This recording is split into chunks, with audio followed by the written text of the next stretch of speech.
Hi, Sachsenhausen,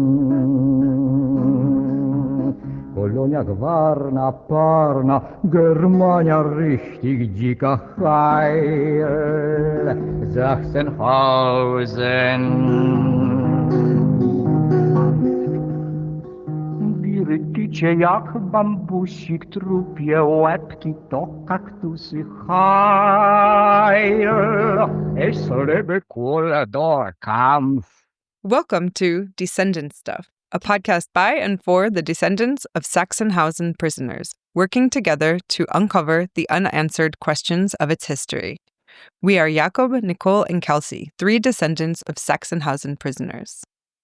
Today is Monday, January 27th, 2025. It's a very important day in history, the 80th anniversary of the liberation of Auschwitz. And Jakob, a member of our team, attended the Commemoration event today. Yeah. We're very excited to host this special episode to talk with him about what he experienced. Jakob, to open up, tell us, what did you experience today? We have to start 20 years back because exactly 20 years back from today, it was the first time that I visited Auschwitz. It was very cold. It was minus 20 degrees Celsius. And it was pretty much the first long trip by car I ever did. I drove from Germany to Auschwitz. I didn't know where to sleep. I didn't know what exactly I would expect to do there. I arrived there and I was so tired because of all the driving that I was looking for a place to sleep. I didn't know where to go. I had no idea. My English was terrible, and in those days, Polish people didn't really speak English. There were a lot of cars going into the camp of Auschwitz, preparing for the celebration. And I thought to myself, okay, I don't know if Poland is safe to just sleep in your car. I have no idea. So probably inside the camp it will be safe. So I just drove along with all the other cars into the camp, placed the car somewhere between barracks and slept during the night because I thought it's safe. I was 18 years old, yeah, so sorry.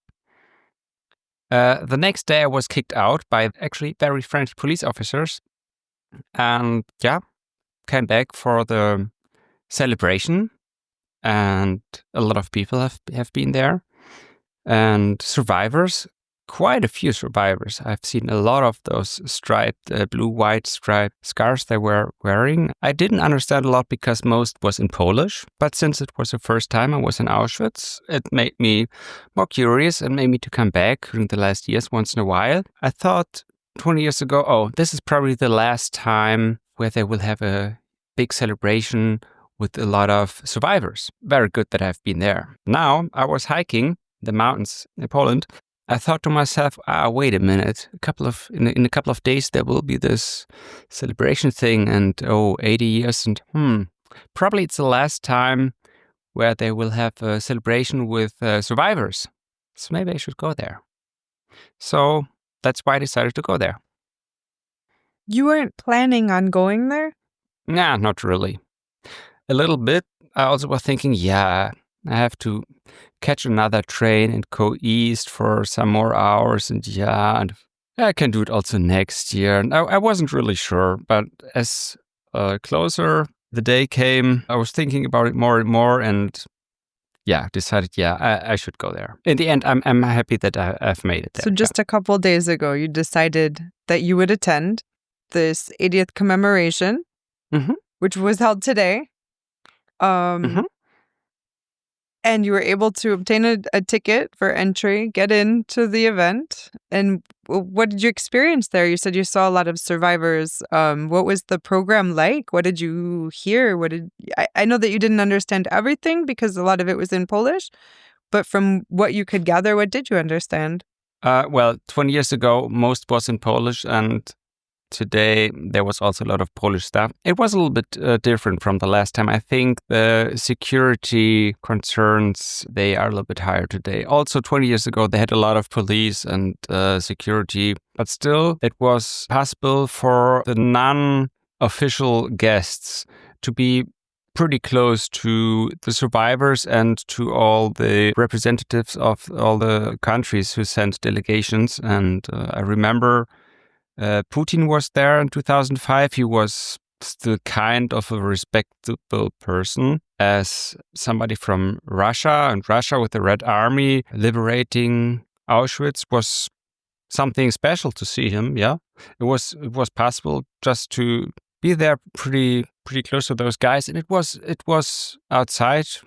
There was no tent. There was not a lot of infrastructure. Have been sitting there minus 20 degrees. That was kind of okay. That was quite different today. So there was a tent. You might know this Auschwitz building, this building with the watchtower and with this gate underneath the tower where trains approach the camp. I was walking from the train station to the Auschwitz-Birkenau campsite, and the building was gone. Like it's been taken down? I didn't know it was gone. So I walked a little bit further, and there was a tent. And the tent was so big that it actually covered the whole building. And the narrow side of the tent actually covered it. Wow. The long side was even longer than the building. And the tent was the place where the ceremony took place. The idea was to have all the survivors and the delegations in the tent, a lot of people, and to make the building part of the ceremony. And they placed a railway cart right underneath the building. So they had a really unique and authentic scenery. So looking at it, it looked like a scenery like in a theater, just like artificial, but it wasn't. It was real. So amazing. So I think due to the age of survivors, it's not suitable just to place them outside somewhere. Of course, it has to be heated.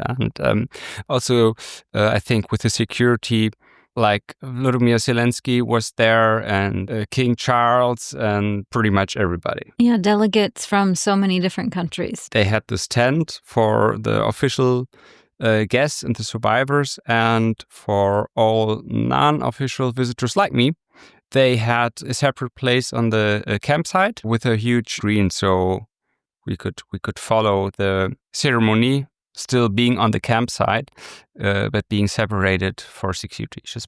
They did a great job with it, yeah. To paint the scene, you're under this tent. That building is called the Juden ramp or Jewish ramp, yeah. No, the Jewish ramp is a little bit further. It's a different station? Yeah. You've got this iconic building and the train underneath it and all these foreign dignitaries and these older survivors. What were the events like there? My understanding is that no politicians or dignitaries spoke because the memorial didn't want to politicize anything. What were the events like, or what did they talk about or cover? 20 years ago, Putin spoke. I didn't understand anything because he talked Russian. I have no idea if his speech was political. I have no idea. But anyway, today the survivors spoke, because why should anybody else speak? We can listen to other people whenever we want to, also in 50 years. So if we invite survivors somewhere, we probably should listen to them, because otherwise it would be pretty senseless to have a ceremony and to listen to somebody else. So I was very happy that the speakers were survivors. Could you understand what they were saying? The first two survivors, not, because they spoke Polish. The first survivor was actually the president of the International Auschwitz Committee. He is 99 years old. He walked to the podium. It took 2 minutes, 3 minutes, because he walked slow, and it was pure silence. Usually you would expect people to be impatient, but this was part of the thing, because he is old and it takes some time for him to walk there. And I don't think anybody cared. In case it would have taken like half an hour, I think people would have stayed quiet. Yeah, like it was a moment of reflection and meditation to prepare the audience for what he had to say. Yeah, definitely. Yeah, amazing. But there's still an International Auschwitz Committee with a survivor, somebody who's 99 years old and still able to walk on its own. Okay, slow, but still. And talk for quite a while. Clear and reflect. Impressive. I have no idea what he said. What I'm reading just from the news is that the 99-year-old Polish Auschwitz survivor was Leon Weintraub. And he said, at least according to the news, that let us take seriously what the enemies of democracy preach, because they really want to put into practice what they preach. All the slogans and what they say, those words have meaning.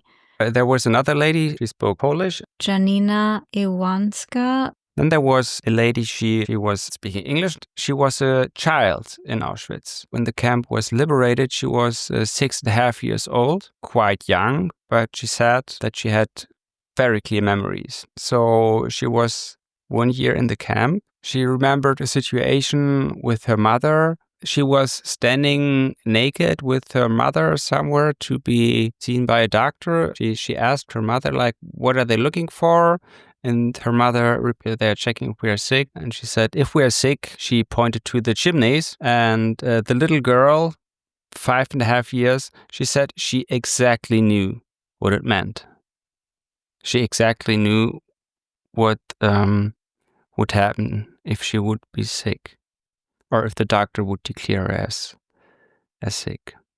Tova Friedman, who was a Polish-born American who was in Auschwitz as a young girl. Do you think that's the person? Yeah, that was her. And there was another survivor. You probably know his name. I don't have all the names. He was born in 1926 and he grew up in the ghetto and later came to Auschwitz. His father was already dead when he was a child, and his mother, his aunt, and his sister, they've been killed right away when they arrived in Auschwitz. I think he was brought to Groß-Rosen, and later he became a doctor, a gynecologist. He made pretty clear that it's proven that there's only one human race. It's Homo sapien, and there's nothing else. There's just one. It's proved by genetic tests. You can prove that there's just one Homo sapien and there's no difference. And he said, if you do surgery as a gynecologist underneath the skin, humans are all the same. You don't see a difference. So he said it's very important to stand up against anti-democratic movements and anti-Semitism and stuff like that. So 4 survivors, and then there was an American guy talking. I'm not quite sure what his job was. He was worrying about anti-Semitism a lot. He was mentioning that people in Auschwitz were killed because they were Jewish. It started, the Jews were kicked off universities and had problems to wear a kippah, and that the same stuff happens again in universities, that Jewish students have problems to present themselves as Jewish because movements don't like Jews. Mentioned that there were a lot of anti-Semitic people also in other countries in those days, like Henry Ford or Charles Lindbergh. And anti-Semitism was something not just in Germany, but everywhere, and that it's rising again. He compared it with the canary in the mine. Miners used to take birds into the mines, like canary. In the coal mine, like the canary in the coal mine. Yeah. If they would fall off from their stick where they were sitting on, the miners knew, oh, there's no oxygen anymore, so we should leave. So he said, yeah, if Jews get kicked out of society, it's a sign to leave. It's going down with the society. He said, well, if in the Middle East the only democracy what's there is attacked and that's supported, it's not that they just attack Jews, but they're attacking the Western civilization and the values of the Western civilization. So we have to watch out. Did you end up talking to a survivor or descendants of survivors? No, because the survivors, they had the chance to sit in the warm tent, and that's very good. I'm very happy that they had the chance to sit in the warm tent. I was physically separated, and I think after the ceremony, they have better stuff to do than randomly talk to visitors, because I think if they made it there in their age and their condition, they did their job and they should go to have a nice dinner somewhere and relax. So no.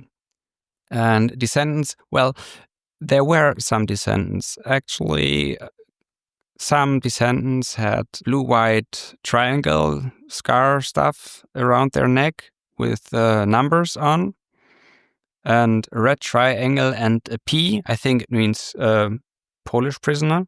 And some had pictures like around their neck from prisoners with a certain number. So I think quite some people presented themselves as descendants. But when the ceremony was over, people left pretty fast because it got pretty cold. So no chance. But anyway, I was surprised. Maybe 500 people. That's it.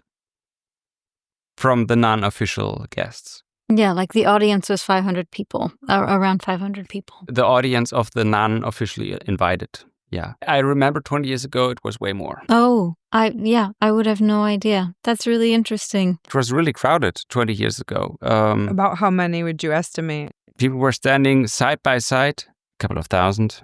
Thousands? I would have expected to see more people there, yeah, but that's how it was. I've been reading some articles and seeing kind of like pieces written about the idea that there's both like less remembrance activity and also more denial these days in the Holocaust because of like the politically charged and social things that are happening in both America and Europe. Well, I'm not sure if the denial would make a difference with visitors of the concentration camp. Because people who would deny it, they probably wouldn't show up anywhere. But I have no idea. I think just to come for the ceremony from somewhere in the world, you have to make an effort. 2 days in advance, the campsite was closed. So you can't go there to visit it and check it out for yourself because of all the preparation stuff. It's closed. So you would come to the ceremony, attend the ceremony, and go home. So if you would just care about the content of the campsite, you probably would take some more time and come maybe in spring or summer with nice weather so you could stand the temperature way longer and could walk around and see more stuff and probably learn more. So I'm not sure about the general numbers of Auschwitz visitors, if they're dropping or not. But with the ceremony, they are. I have no idea why. This morning, I was listening to a podcast. It's very good to listen to podcasts, by the way.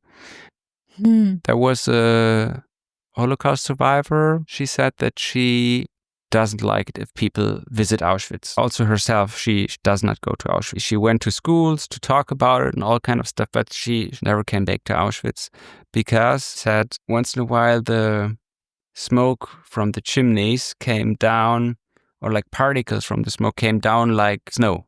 So the ash would cover everything. And she said, well, if people like groups go there and walk around, they are walking over my father.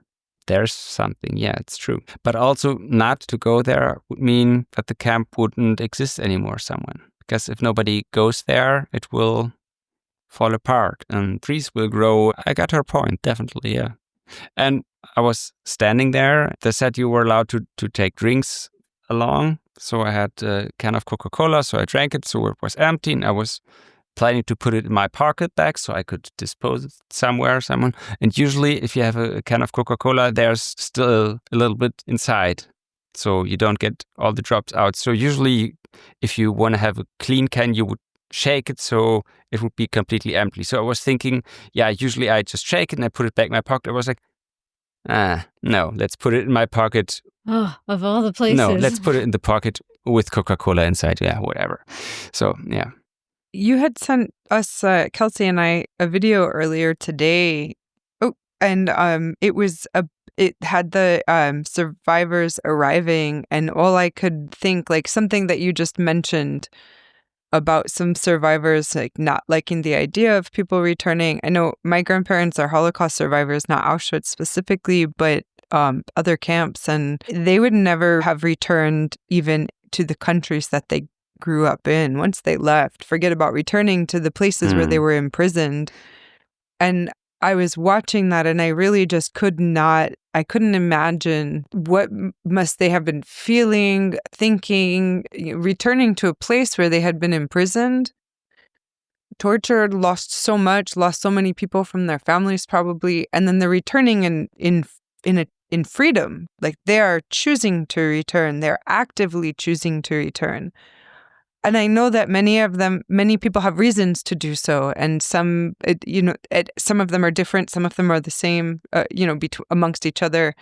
As I was watching that, I just couldn't wrap my mind around the feeling and the emotions and what that must be like to experience for them. I think for some people it's impossible to come back because of memories and everything they experience. I think for some people it also can be a relief to come back because the place is not run by the SS anymore. It's run by people who are fighting against what happened. And if you come back to the place and you can tell your story, you're part of it again.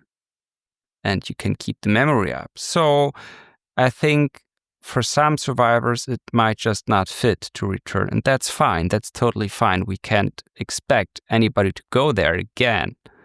But for some, it might be a relief. There were 50 survivors today. Like 10 years ago, it was 300 survivors.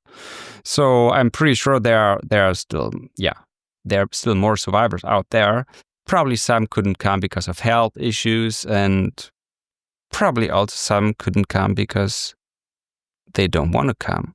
I think it's really interesting, this fixation on survivors, because so many more people were murdered there than survived. And I know it's important. Those survivors are witnesses, and they're there to speak because they witnessed all of that. It's a miracle. It's remarkable. They did survive, and they're willing to come back and speak. There's something also that just feels like a big question mark publicly about those who didn't survive. What's left behind? A question mark like, how do you represent all the people, all the carnage of who didn't survive? Did anything like that get represented in the ceremony? Just something acknowledging the death? Definitely. If a survivor talks about the fact that they arrived as a family and on arrival his family was killed, in case he wouldn't tell the story, nobody would know about it or talk about it. That there was a family being separated and just one survived. There's a lot of evidence what happened in Auschwitz. There are pictures, there are plans from the camp and whatever, but it's all evidence from the perpetrator's side. Yeah. Evidence and stories from the side of the prisoners. That's what we need survivors for. Evidence written in those days by prisoners. So I think it's very important. And those who are dead by now, well, as long as they didn't write something down, what lasted until today and still can be used as a source, there's probably not a lot left unless they told something to somebody who survived. Yeah, like it's this precious information of knowledge being carried forward. I guess I'm just wondering, when they're gone, like what happens next? Luckily, we had some survivors for 80 years now. Hopefully, once they're all gone, we can say, yeah, we did everything to conserve their memories. Everything we wanted to know, we have asked to those guys. And now their knowledge is in books and can be used. You know, you went to this event at Auschwitz, which to me is remarkable because, like, what compelled you to go? You didn't have family there. So? There's only 500 people who went. Yeah, without me it would be 499. I know. Another reason to come. So, I think it's remarkable that you felt compelled to go without a family history compelling you to be there. Sachsenhausen also will have its 80th event this year. And so I'm just wondering, like, what is, if you think ahead to what that, you actually have a family member at Sachsenhausen, and what is that, if you think ahead to what Sachsenhausen might be like? Well, first of all, I don't have a family connection to Auschwitz or a family history, that's true. But I have a history with Auschwitz because 27th of January is the official Holocaust Memorial Day. The Holocaust is something what still influences our life, and as Germans, it very much influenced our history, the way we all grew up. There's a history. So what's about Sachsenhausen? The liberation of Sachsenhausen is not so important for my family story because Heinrich was not liberated when the camp was liberated. He was released before, so there's not really a connection with this day. And also the day when Sachsenhausen was liberated, it's not an official remembrance day. Anyway, it's an important day for Sachsenhausen because it's the day when the whole thing was closed down and the murdering got to an end. Yeah, it's funny. I didn't even think about it till now. Even us, our small little group, Nicole and Jakob, your relatives were released. As opposed to Auschwitz, nobody, I don't know, was anyone released from Auschwitz? Yeah, to other camps. Like, otherwise, it's just an extermination camp. A part of Auschwitz was just a death camp, yeah. So maybe very few people have been able to run away or something. Now, another purpose of the camp was to provide a workforce to companies, so to have forced labor. And I know way less about the whole Auschwitz thing than I know about Sachsenhausen. I don't know if people have been released like, okay, you're fine, bye-bye. I don't think so. But they have been released to other camps. Yeah. Because workforce was needed there and whatever. I think when Auschwitz was liberated, not a lot of people, but in total, quite some people. I think even 7,000. Well, it's nothing to the amount. That's a number that I remember. 7,000 people were in Auschwitz itself. Anne Frank was released from Auschwitz and sent to Bergen-Belsen. A lot of people.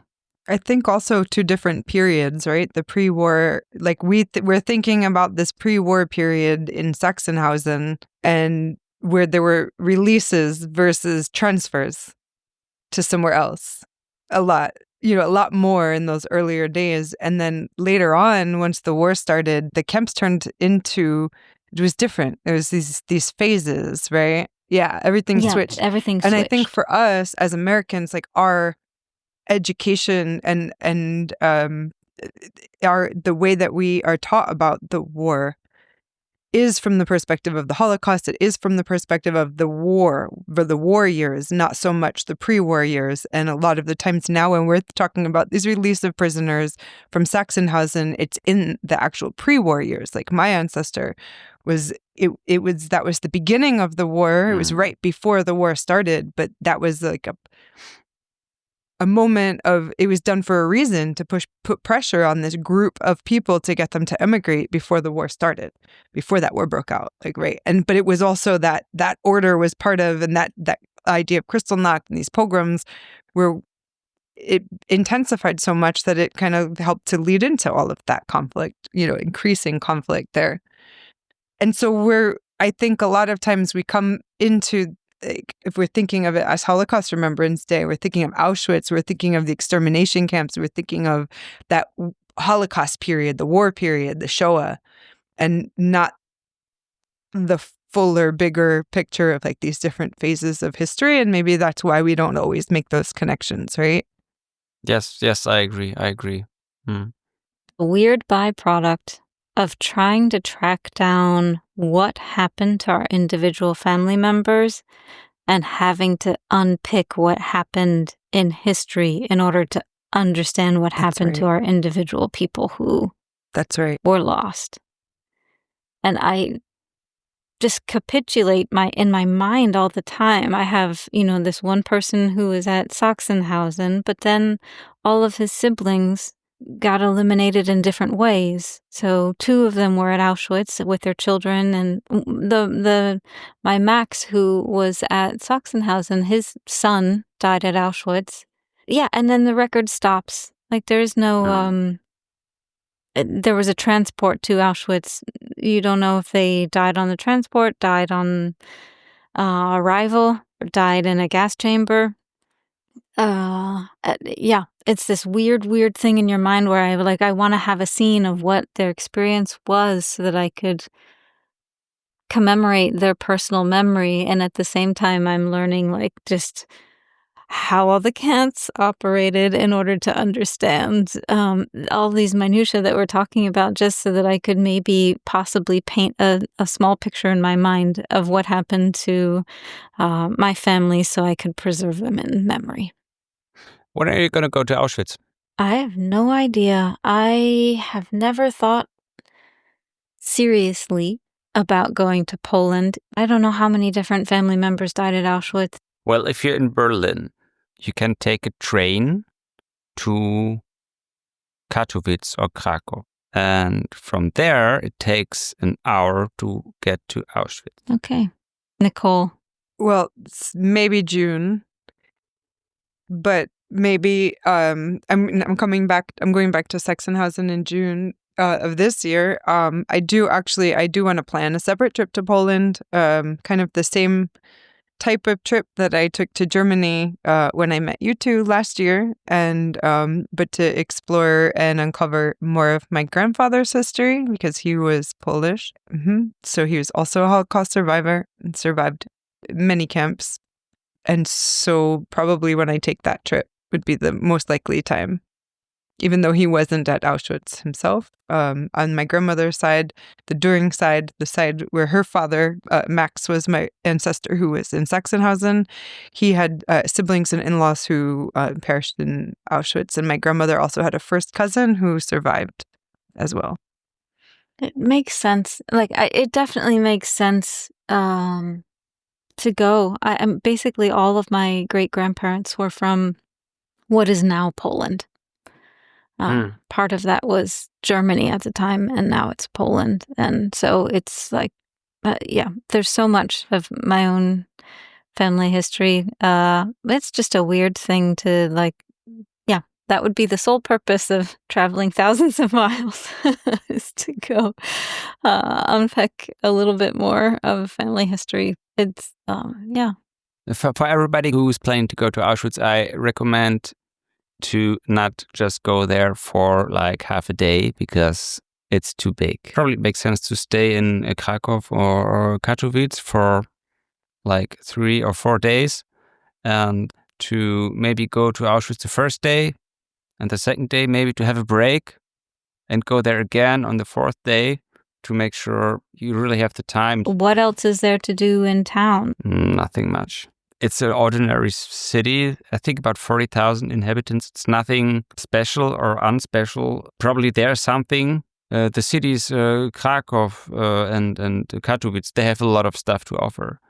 Krakow has a very nice Jewish quarter.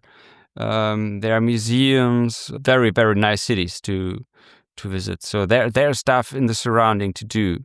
You don't have to stay in Auschwitz. But it's easy to get there by train, and you can easily walk from the train station to the campsite. Thanks for sharing, more about what you experienced today and also 20 years ago, kind of connecting it all. It was interesting for me, and it's just like an honor, really, to know that someone who we know and are working with was there during the commemoration event today. From my end, just I see a lot of people sharing posts on their social media about Holocaust Remembrance Day, and a lot of memes and candles, and never forget. It's so different to be so totally immersed in this as work of uncovering these stories and these histories, that we know people that are at these places, that are in the space during the program and can talk to us about it. Thank you for being there. Thank you for sharing with us. Thank you for representing our Descendant stuff team today. I can't believe you slept overnight in in 2 different concentration camps. Like you slept within the barrack. Like where? No. In my car between barracks, so nobody could see the car. Yeah. So. I don't think there are that many people who have done that. That's wild. Sachsenhausen, błogosławiony raju, wszak wielbi Ciebie ludzkość, Heil, Sachsenhausen. A jak będę jutro wzdychał lewą nóżką, ci zawikam. Heil, es lebe Gold, Kampf.